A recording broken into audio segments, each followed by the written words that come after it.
O comunismo. As diferenças entre o comunismo e o socialismo são tênues, pois a sociedade comunista somente seria construída a partir do socialismo. Entretanto, com as divergências doutrinárias ao longo do século XIX e XX, podemos destacar algumas distinções. No comunismo não existem distinções de classe, pois todos são efetivamente tratados da mesma forma. Já o socialismo vê uma diminuição dessas distinções, mas elas ainda existiriam, pois ainda haveria meios de umas pessoas possuírem mais riquezas do que outras. O comunismo vê a transição do capitalismo como uma revolução violenta, onde este seria destruído à medida que os trabalhadores se rebelariam contra as classes média e alta. Por outro lado, o socialismo defende uma transição gradual do capitalismo por meio de processos legais e políticos, especialmente através das eleições. Por que através das eleições? Primeiro, a esquerda socialista ela inunda o cenário político com partidos e políticos apenas de esquerda e é legitimada no poder através do voto popular.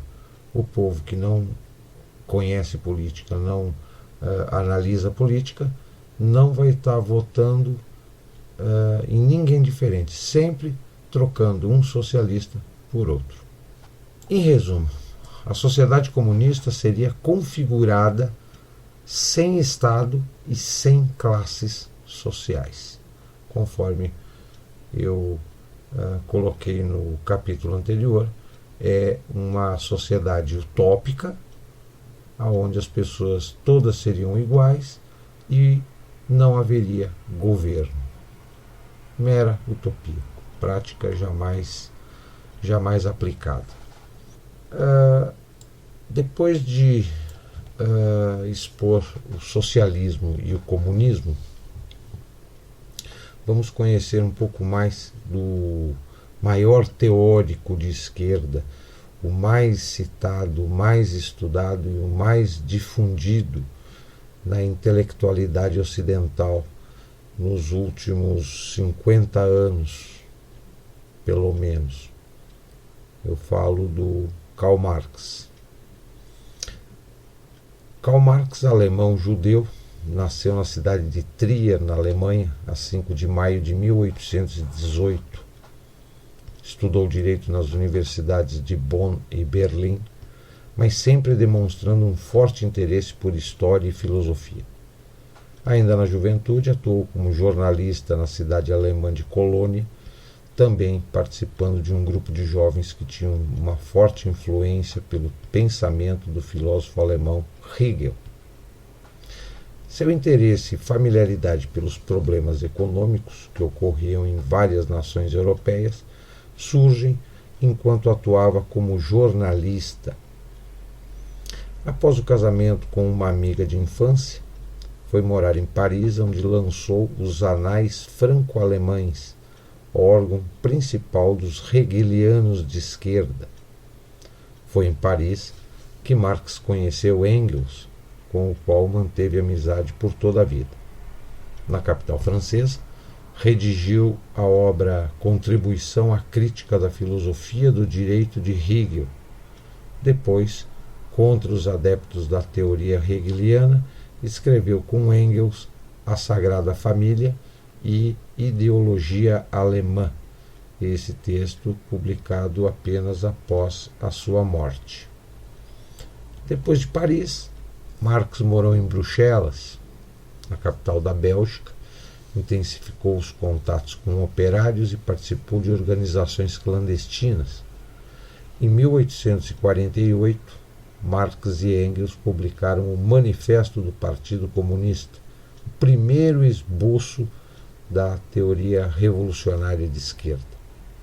Foi expulso da Bélgica e voltou a morar em Colônia, onde lançou a Nova Gazeta Renana, jornal onde escreveu muitos artigos favoráveis aos operários. Expulso da Alemanha, foi morar em Londres. Foi na capital inglesa que Marx intensificou seus estudos de economia e história, passou a escrever artigos para jornais dos Estados Unidos sobre política exterior. Em 1864 foi cofundador da Associação Internacional dos Operários, que mais tarde receberia o nome de Primeira Internacional. 3 anos mais tarde, publica o primeiro volume da obra O Capital.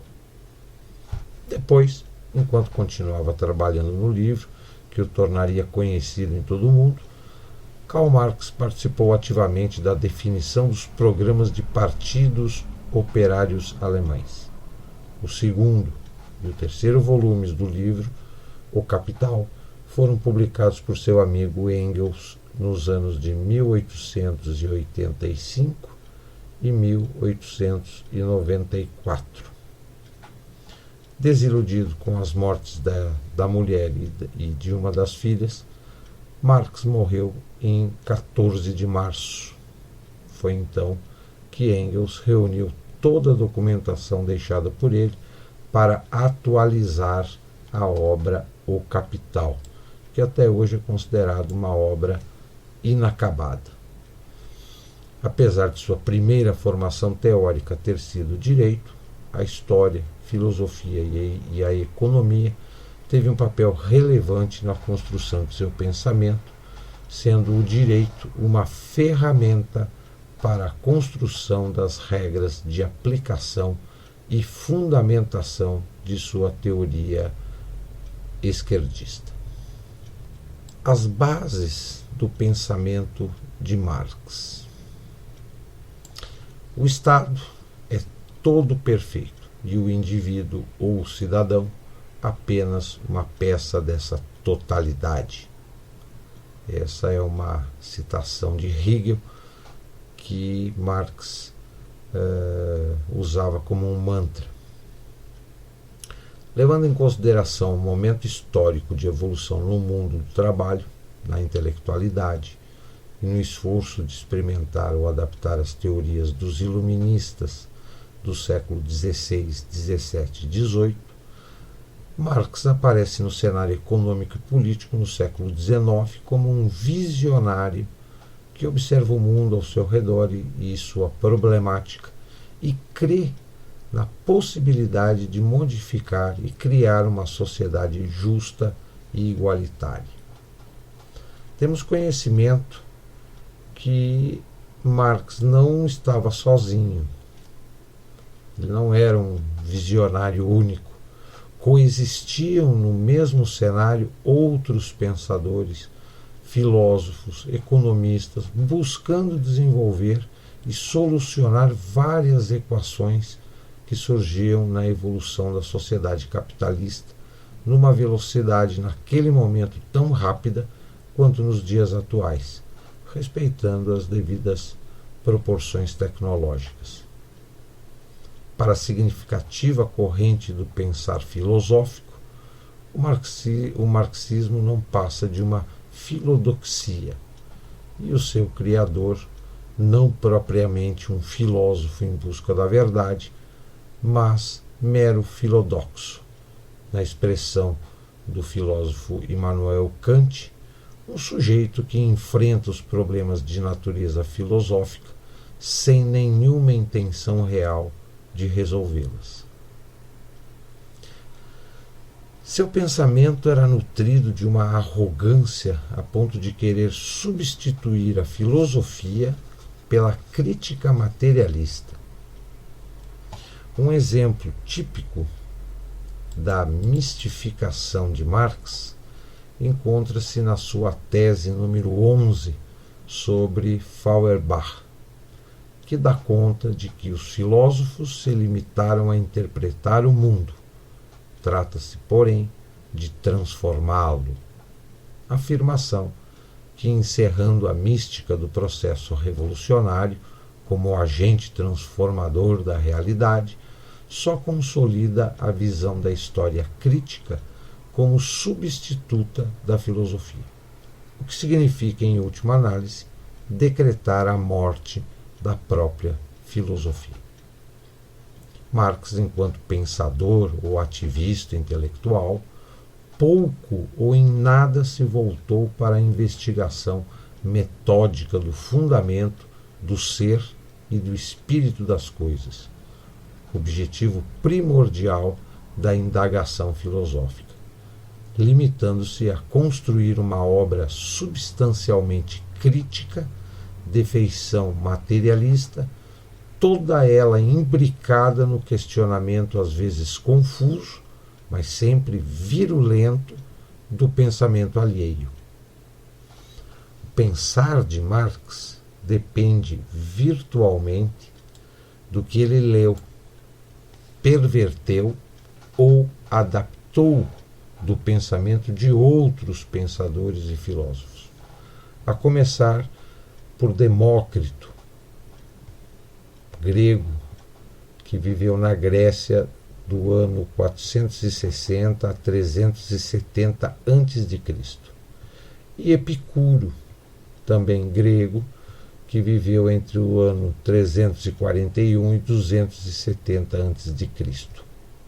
Na sua tese ateísta de doutoramento em Jena, em 1841, passando por Hegel e o próprio Feuerbach, ainda no campo filosófico, além de Rousseau, Saint-Simon, Fourier e Proudhon, entre os reformistas sociais franceses, até chegar aos economistas clássicos ingleses, Adam Smith, Mill e, sobretudo, Ricardo, cuja concepção da teoria do valor-trabalho, mais tarde destroçada pelo austríaco von Bayerk, serviu de modelo para Marx, aqui também escorado no erro de conta de Proudhon.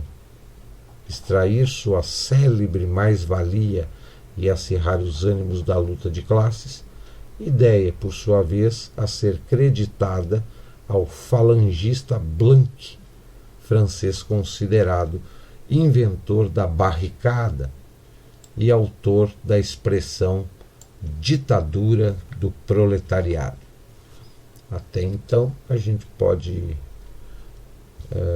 ficar ciente que o Marx, na formulação do seu pensamento, ele não tem originalidade nenhuma.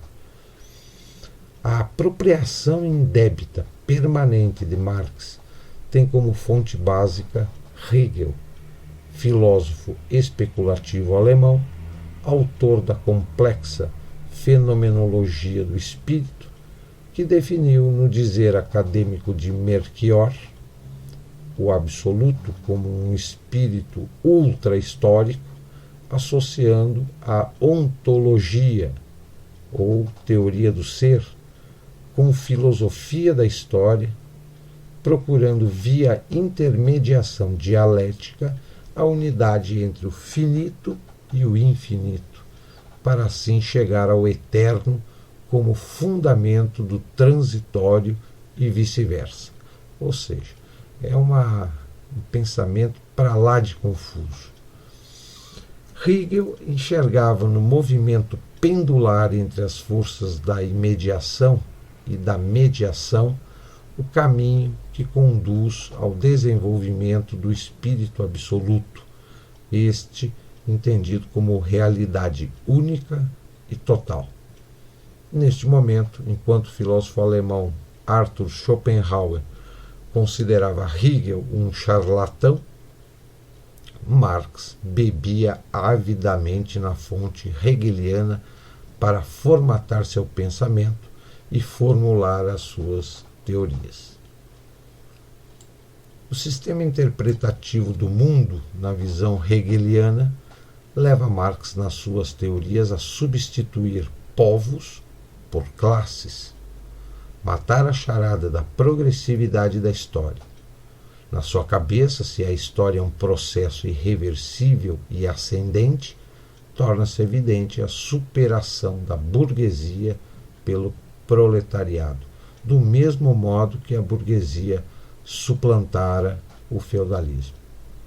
Uma observação importante na análise da formação do pensamento de Marx é que tanto Hegel quanto Marx fazem uso da dialética em causa própria.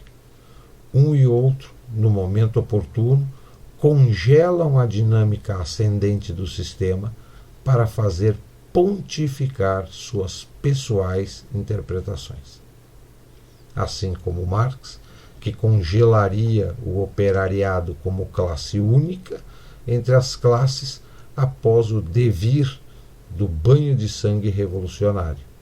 Hegel, a despeito do movimento dialético, elegeu o seu próprio sistema filosófico como ponto final do desenvolvimento do pensamento e, o que é pior, conforme deixa entrevisto na filosofia da história, projetou na monarquia representativa prussiana o modelo acabado do desenvolvimento político-social, mistifório.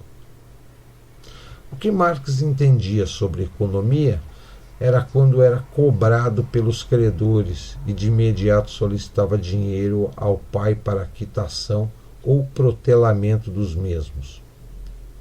Foi Engels, parceiro, provedor e filho de rico industrial alemão do ramo têxtil, que o induziu à leitura dos economistas clássicos ingleses, em especial David Ricardo. As várias contribuições de Ricardo à economia política dizem respeito fundamentalmente à criação das leis de associação e das vantagens comparativas e na distinção entre custo e valor produzido pelo trabalho, a elaboração da célebre teoria do valor-trabalho, uma tentativa racional de se calcular o valor, o preço das mercadorias e dos salários. Mas foi especialmente na teoria do valor-trabalho de Ricardo que Marx buscou fundamento para elaborar a sua insustentável mais-valia. O valor de uma mercadoria, diz o economista Ricardo, é determinado pela quantidade de trabalho nela incorporado. Já o preço da mão de obra é determinado pela quantidade de capital disponível para o pagamento dos salários e pela dimensão da força de trabalho. O resíduo é o lucro. Não pode haver aumento no valor do trabalho sem uma queda nos lucros, afirmou o economista inglês. O anarquista francês Joseph Pierre Proudhon, com quem Marx travará mais tarde renhida polêmica, analisando em O que é a propriedade, a relação entre capital e trabalho, descobre um erro de conta proposital e constante na composição do salário do trabalhador, que assegura nada mais é do que uma apropriação da força coletiva do trabalho pelo capitalista. Em obra posterior, Sistema de Contradições Econômicas, Proudhon trata das questões dos valores econômicos e da divisão do trabalho e procura demonstrar as falhas, a um só tempo, da economia política clássica e da falsa visão econômica do coletivismo socialista. No tocante a Marx, que considera um reles plagiário, Proudhon entende que o ódio deste por ele nasce do fato de ter dito tudo antes dele. O pensamento transformador e revolucionário de Marx deixou na sua trajetória uma imagem raivosa, rancorosa diante de outros teóricos de sua época, que também pensavam em mudanças, mas analisavam e teorizavam de forma oposta a que Marx, nos seus devaneios utópicos, radicais e totalitários, pensava em como transformar o mundo para melhor. Marx se propunha não só exercer alguma influência sobre os destinos do mundo, mas transformá-lo, o que em sua linguagem revolucionária significava antes destruí-lo.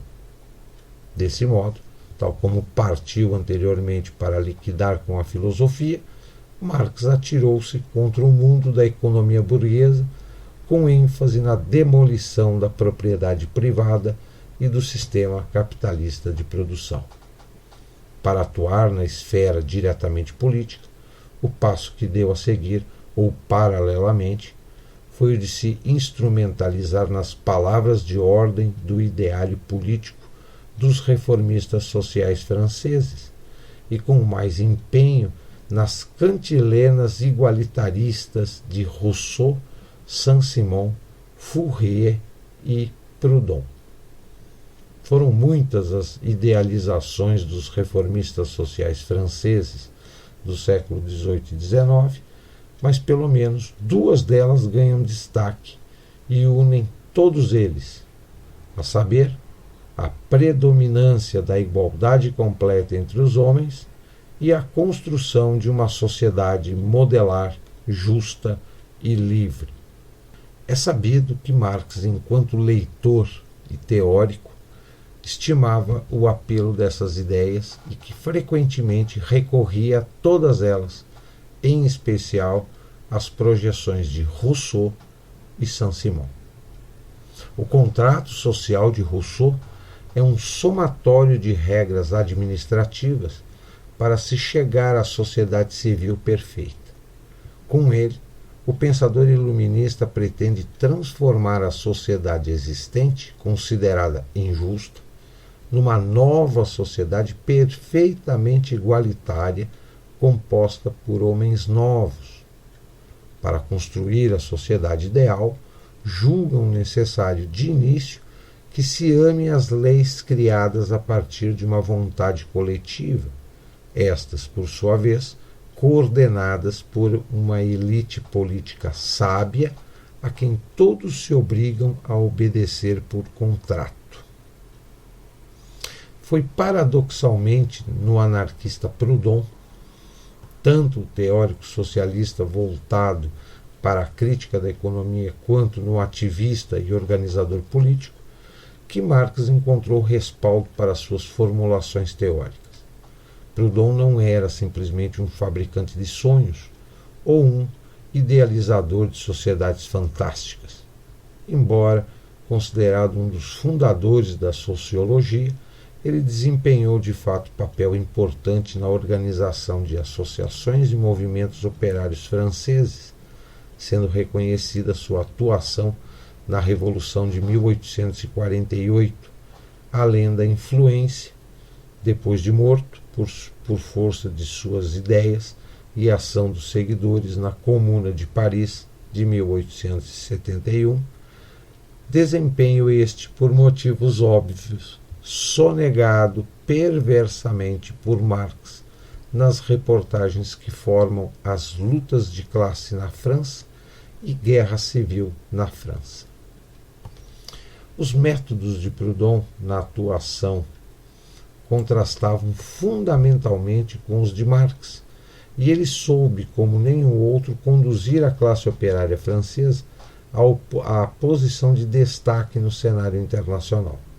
A um só tempo, Proudhon reconhecia as vantagens da descentralização governamental, operava na criação de instituições financeiras de crédito popular, apontava para o imperativo da autogestão em face das organizações estatais e burocráticas de controle social. E a partir da aplicação da justiça à economia política, teorizava sobre a necessidade de uma democracia operária em oposição à ditadura do proletariado. Marx, para reiterar o óbvio, acompanhou todos os seus passos e tinha no confronto com ele e um seu aliado, Mikhail Bakunin, a razão de ser de sua existência política e teórica. Marx tentou aliciar Proudhon por carta, convidando-o a integrar a corriola do Comitê Comunista de Correspondência, base da futura Liga Comunista, mas na carta, em que pese elogiar Proudhon, o doutor do terror vermelho não consegue disfarçar o caráter virulento e ataca um discípulo deste, Karl Green, inventor de mais um tipo de socialismo, o socialismo verdadeiro, a quem considera um tipo suspeito. Proudhon não apenas recusa o convite, como defende Green e adverte Marx quanto ao caráter violento e nocivo do seu dogma revolucionário. A leitura anotada de vários livros, entre eles os de Marx, poderá levar o leitor a conclusões semelhantes ou parecidas. Na prática, a teoria que envolve o socialismo científico de Marx mostrou-se tão pouco científica como qualquer outra, e o que já é lugar comum afirmar, suas leis, tendências ou previsões históricas jamais se cumpriram sequer remotamente. Superado o ciclo do historicismo determinista e com ele as irrealistas projeções econômicas, os próprios membros da seita trataram de enfiar a viola no saco e partir para a institucionalização da crítica cultural, elegendo o infinito conceito da alienação como novo objeto de culto. São, por assim dizer, as sanguessugas de Marx repetindo em bloco o mesmo que o mestre fez com Hegel, Feuerbach, Proudhon e tantos outros. O pensamento religioso de Marx é uma parte muito curiosa e um tanto quanto pouco conhecida. Marx, dentro de sua formação teórica, também divagou pelo campo religioso, fazendo críticas ferozes sobre os alicerces religiosos da sociedade capitalista, o cristianismo. Marx seguramente afugentará a Deus de seu céu e até mesmo o processará. Marx chama a religião cristã de uma das religiões mais imorais. Marx acreditava que os cristãos antigos haviam massacrado homens e comido a sua carne. Com essas expectativas, Marx se inicia nas profundezas do satanismo.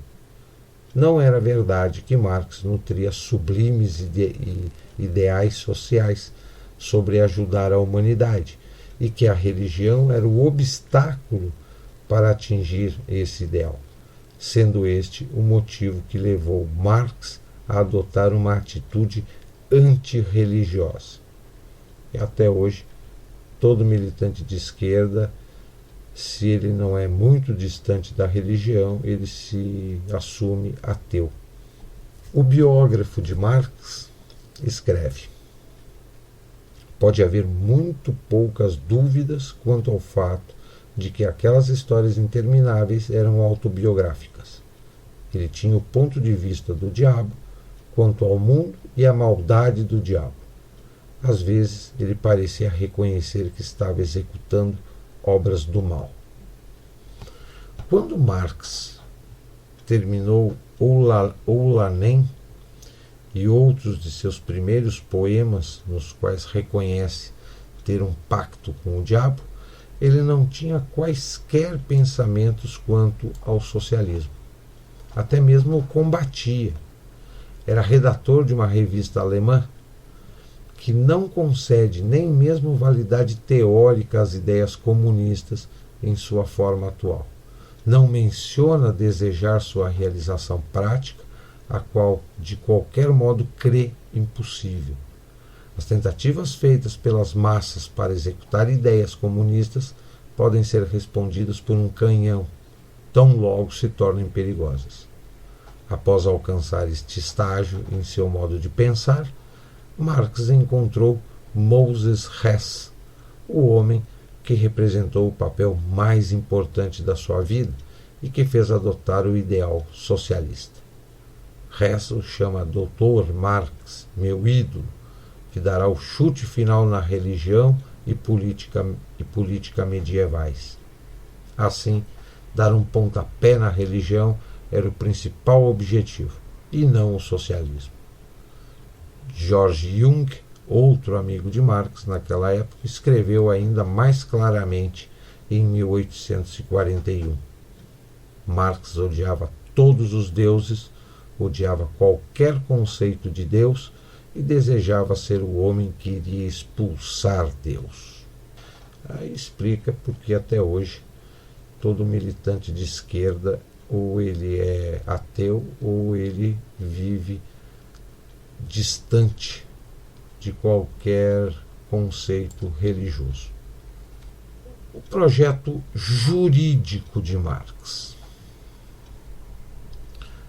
Na teoria materialista de Marx, o direito, apesar de ser sua primeira formação acadêmica, não passaria de uma superestrutura governada pela infraestrutura econômica, com a ressalva que no marxismo é reconhecida certa inter-relação entre direito e economia. Esta inter-relação é explicitada por Marx na seguinte afirmação: o direito é uma face do econômico, mas entendida no sentido dinâmico e tenso da economia.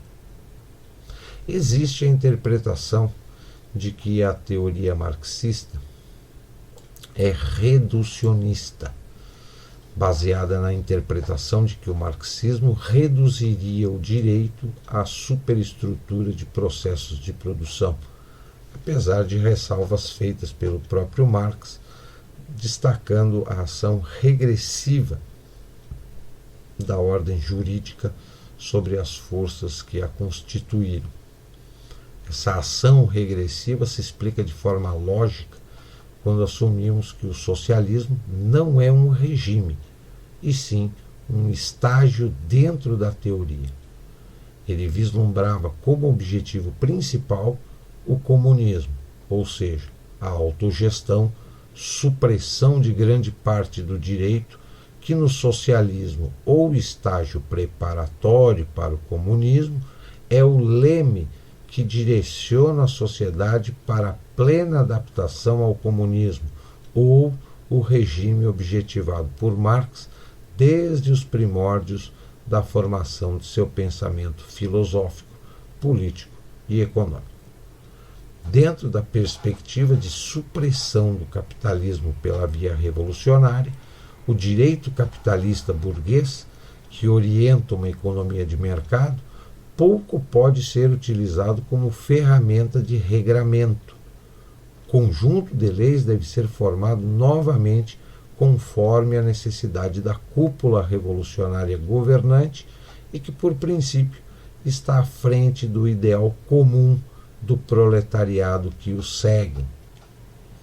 Por mais que Marx, dentro do seu contexto filosófico-político, observe a sociedade como um grupo que deva ter liberdade para escolher o seu rumo, ou seja, na sua base teórica, a democracia apareça de maneira explícita, na prática, como resultado da ação revolucionária, o totalitarismo se faz presente, transformando os líderes revolucionários em ditadores que privilegiam seus pares e que tomam o poder como seu principal objeto de desejo.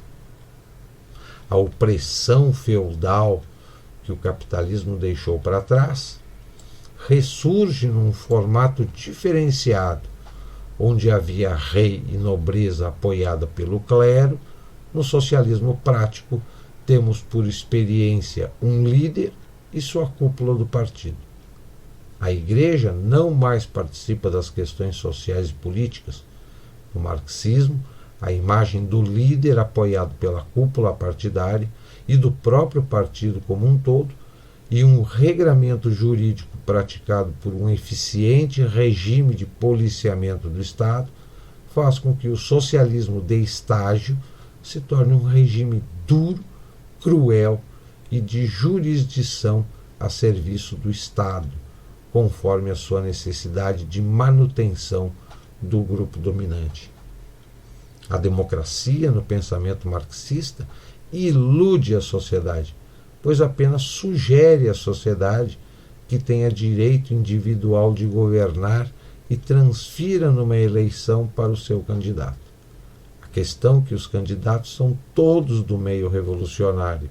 Sendo assim, a escolha se torna uma manutenção do grupo dominante que detém o poder em nome da revolução e da busca da prática do comunismo, que nunca irá chegar, porque quem chega ao poder não vai abrir mão do poder para instaurar oficialmente um regime sem governo. A democracia é a estrada para o socialismo, afirmou Karl Marx. Um direito censor é explicitado pelos que praticam o marxismo, e que o próprio Marx teorizou este direito censor como uma forma de acomodar e organizar o proletariado para o comunismo pleno. Aquele que agora fala sobre a liberdade de imprensa retrocede e impede nossa corrida impetuosa ao socialismo. Um sistema de licença e registro é o dispositivo perfeito para negar posse de arma à burguesia. Essas são duas frases clássicas de um dos maiores estudiosos de Karl Marx, Vladimir Lenin. Marx elaborou uma tese em que o direito, como regra de conduta coercitiva, encontra sua origem na ideologia da classe dominante, que é precisamente a classe burguesa. Necessário fazer-se uma ressalva a esse pensamento, uma vez que o direito não é o efeito exclusivo da vontade da classe econômica, senão a síntese de um processo dialético de conflito de interesses entre as classes sociais, que Marx denominava de luta de classes. Entra aí sociologia jurídica, com o intuito de explicar as causas e os efeitos do direito, uma vez que este se imiscuiu com os fenômenos sociais, construindo e organizando uma hierarquia social em que o poder é exercido de forma legítima pela classe dominante, que é de fato quem legisla, ainda que não ilimitadamente em razão da resistência da classe operária. Ora, na visão de Marx, o processo de dominação encontra suas raízes na origem da humanidade, se dando por força do direito escravagista, depois feudal e, finalmente, burguês ou capitalista, acompanhando o desenvolvimento das forças produtivas que vão fazendo história. Marx acreditava que as forças econômicas numa sociedade eram as principais responsáveis pelas modificações em todos os outros setores e, consequentemente, pelos rumos do curso da história. O que não significa dizer que o direito é exclusivamente efeito da vontade da superestrutura econômica e não a sua causa. O direito serviu como causa determinante sem a qual o capitalismo não floresceria, haja vista a necessidade de garantir-se um mínimo de estabilidade social, econômica e jurídica para a expansão de um mercado inserido na eterna e conflitante relação do capital com o trabalho. Por fim, Marx defendeu a tese segundo a qual a evolução econômica é ponto de partida para as evoluções política, jurídica, filosófica, religiosa, literária, entre outros. Mas também afirmou que a base econômica não é causa única do complexo processo de mudança social, uma vez que todas as evoluções encontram-se vinculados, reagindo umas sobre as outras. De fato, a afirmação de que Marx reduziu toda a vida social à vida econômica é falsa, pois ele fez exatamente o contrário.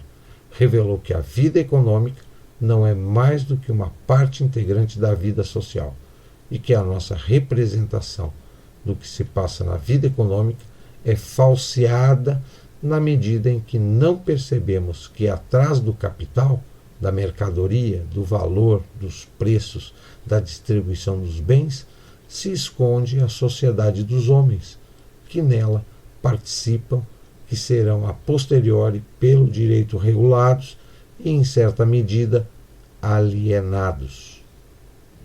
O projeto econômico de Marx, para a visão econômica de Marx, é que o labor não é uma satisfação de uma necessidade, e sim um meio de suprir outras necessidades, pelo que o indivíduo só se sente livre no desempenho de funções que mais o identifica diante de suas capacidades e habilidades. Aqui na visão econômica é que o labor aqui no sentido de trabalho. Marx foi o analisador dos problemas sociais e via que as soluções estavam numa nova ordem econômica, uma reorganização do capital e uma legislação que fundamentasse e mantivesse este novo modelo social alinhado ao seu conjunto ideológico. Entre a visão empírica e a análise dos grandes teóricos do capitalismo, Marx colocava o seu ideal de mudar a história, sabendo ele que esta mudança acarretaria numa transformação não só do modelo econômico, jurídico e político, mas da mentalidade da sociedade através do estudo da ideologia que vinha teorizando e aplicando na formação de organizações e divulgação de seu ideário. A economia política trabalhava que a economia política que o Marx trabalhava no século XIX significava designar uma determinada área do conhecimento voltada para os problemas da sociedade humana relacionadas com a produção, acumulação, circulação e distribuição de riquezas. Em sua contribuição à crítica da economia política, Marx diz que a economia clássica inicia na Inglaterra com William Pitt e na França com Bois-Guilbert, e termina na Inglaterra com David Ricardo e na França com Sismondi. Os demais economistas os intitulavam de vulgares.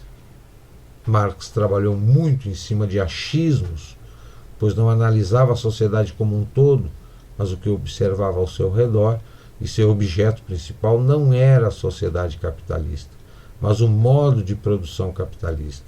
Consequentemente, estava construindo uma sociedade utópica na sua abstração. Via o papel do dinheiro no sistema capitalista em segundo plano, dando mais ênfase ao mundo das mercadorias e o dinheiro sendo a consequência de um processo mercantil. Em determinado momento de seu pensamento, ele passa a dar autonomia ao dinheiro dentro do sistema, colocando o fator monetário como meio e resultado ao mesmo tempo, ou seja, o dinheiro não apenas compra, mas também pode ser uma mercadoria, transformando o processo capitalista num círculo vicioso. Suas preocupações em socializar, igualar as condições de produção e distribuição do capital deram margem a outras interpretações, onde a força revolucionária romântica toma a forma na prática numa ditadura do proletariado, mas sem deixar de haver a liderança que legisla, administra e executa mais em causa própria do que para a sociedade em geral. Um tanto misterioso ainda o motivo pela qual Marx, que nunca foi um proletário, ter enveredado a estudar os problemas da sociedade e vislumbrar algo diferente e melhor do que o sistema capitalista, que naquele momento engatinhava no continente europeu. Dentro de sua obra mais se encontra ideário que soluções, utopia sujeita a adaptações e distorções, do que uma teoria com possibilidades de se concretizar. Para Marx, o Estado é o instrumento na qual uma classe domina e explora outra classe. O Estado seria necessário a proteger a propriedade e adotaria qualquer política de interesse da burguesia, seria o Comitê Executivo da Burguesia.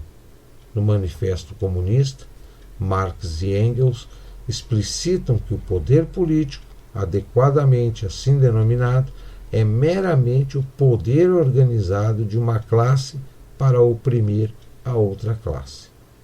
Assim, veremos que a teoria de Estado elaborada por ele é derivada do que Marx teorizava como classes sociais, onde para este autor a luta entre as mais variadas classes configura a história de toda a sociedade. Uma história construída por grupos de interesse organizados, as classes sociais. Classes que são egoístas, não lhe importam os interesses nacionais, seus interesses estão acima do nacional, muito menos as classes opositoras. Para Marx, as classes não seriam somente um grupo de que compartilha de certo status social, mas é definida em relações de propriedade. Para ele havia aqueles que possuíam o capital produtivo, com o qual expropriavam a mais-valia, constituindo assim a classe exploradora. De outro lado estavam os assalariados, os quais não possuíam a propriedade e constituindo assim o proletariado. Desta maneira, vemos que Marx definiu a classe, ao invés de relacionada com a posição social ou do prestígio de seus membros, relacionou esta com a propriedade produtiva, ou seja, detentores de capital ou não. Isto porque, se fossem relacionadas com a posição social, as classes de renda distintas não comungariam dos mesmos interesses.